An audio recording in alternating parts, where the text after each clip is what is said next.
You know, we should all be alarmed at the liberal gender ideologies being taught or recommended by academic activists via the Ministry of Education.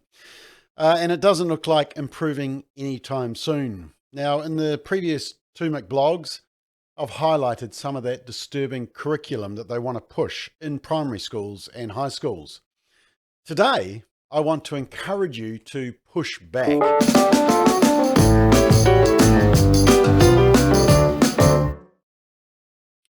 So the good news is that most schools want nothing to do with the extreme gender and sexuality ideology and curriculum being pushed by the ministry and the government.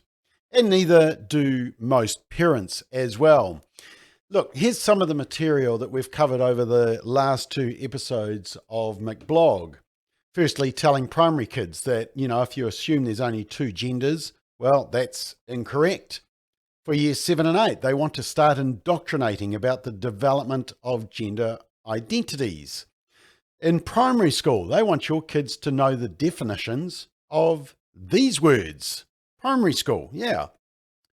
They also want to keep secret from parents if kids are identifying as the opposite sex.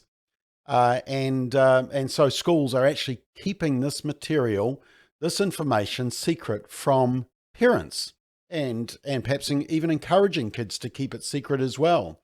When they get to years 7 and 8, intermediate schools, they want to tell them about the confidential services that are available if they're sexually active. Yeah, this is for 11 and 12-year-olds. When they get to 13 and 14-year-olds, years 9 and 10, this is the type of material that they want to be discussing with your kids. And finally, even in some of the other programs like Keeping Ourselves Safe, they don't want teachers to say that boys may have a penis and girls have a vulva vagina. They say don't assume that a male presenting child will have a penis, and avoid using the words mum and dad. So how do we respond? How can a parent protect their child from this indoctrination, this gender ideology that is infiltrating everywhere? Well, we recently published a resource called Responding to the Transgender Issue, Parent Resource Guide. It's designed to educate and assist parents in it. It's not just on the transgender ideology, but it's around the whole area of sexuality and identity. You see, transgender activists are pushing an agenda to our youngest children that insists the body should be remade to conform with feelings. But as I've highlighted in a McBLOG episode a couple of days ago, in recent months, more and more medical groups in multiple countries have called for putting the brakes on hormone and surgical interventions for young people, putting the brakes of locking children into transgenderism. They're saying that psychological and psychiatric support should be the first line of treatment. And medical professionals and groups, including in Australia and New Zealand, are sounding growing international concern around the use of puberty blockers to treat young people with gender dysphoria because of the low certainty of benefits, but the significant potential for medical harm. Exactly. We should heal the mind, not cut the body. So here's an overview of what's in the guide. It's a little excerpt from the Family Matters episode on this topic. Designed to help parents understand the basics of the transgender trend and its consequences, understand the implications of transgender activism and gender inclusion type policies in schools.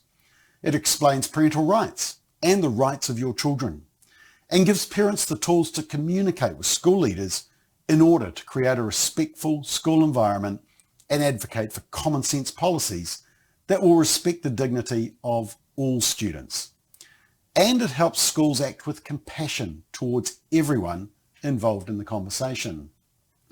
The guide offers a wealth of constructive ideas for parents who want to work with their schools in a respectful manner to foster a genuinely inclusive climate based on truth and compassion. So you can download this guide for free from our website. So parents, grandparents, guardians, here's your strategy. Contact your child's school and ask what content their classes will be covering. Be proactive. Closely monitor the classroom material. Be aware of what your child is learning and what homework and assignments they may be asked to complete. That was one good thing about lockdown, wasn't it? We got to see firsthand some of the resources that were being given to our children. Liaise with the school's board of trustees to let them know why you're concerned. Now remember, they are parents also. And ask your children what they're learning about gender, sex and relationships. If all else fails, don't forget, legally you can withdraw your child from specific classes. Now, these government-sanctioned programs targeted at children as young as 5, they undermine the role and value of parents, and they're pushing a radical leftist sexuality and gender ideology. It's very dangerous and it doesn't take into the account, it disrespects the values of your family. Unless you can absolutely guarantee that your school leadership is adopting a first do no harm policy with sexuality and gender, and they're regularly consulting with you and other parents in the school community, and you can guarantee that groups like Family Planning and Rainbow Youth aren't being allowed access to the classroom to push their propaganda. If you can't guarantee those things, then we would recommend withdrawing your child. Hoping for the best may not be worth the risk. And if when you ask for this type of information, if you want to see the resources and you get mucked around or they won't show you, that's a red flag. If your school's not totally transparent and upfront about the relationships and sexuality curriculum and what they're teaching and who's teaching it, you need to act. Now, don't forget, you can watch the full episode of Family Matters on our website, which covers this whole curriculum. But as a parent or caregiver, I believe it's our job to be the person that the children trust the most on the topic of relationships and sex. Be the loudest voice on this topic. Please don't leave the door open for our children to be taught about sexuality and gender theory by the voices of people whose agendas and values don't align with ours. It's time to push back for the sake of our children.